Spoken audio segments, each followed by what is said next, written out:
आप किसका कह रहे हो? कहाँ चलना है? मैं बोल रहा हूँ।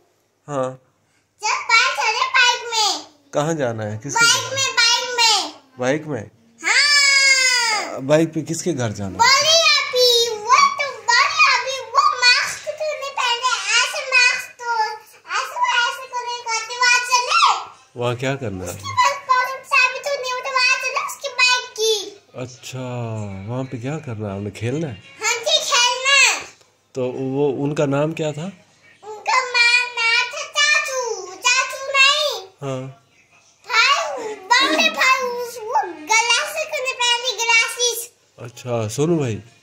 हाँ, वो गलासे करने पहनी। अच्छा, ग्लासेस वाली। वो तो नूरापी पहनती है। नूरापी थी ना वो? अरे बड़ी वो बड़ी वाली आपी। नहीं, हाँ। वो बड़ी सब भाई वो गलासे ऐसे नहीं पहनते। अच्छा, वही चलना। जब नूरापी दादू के घर आई थी वो?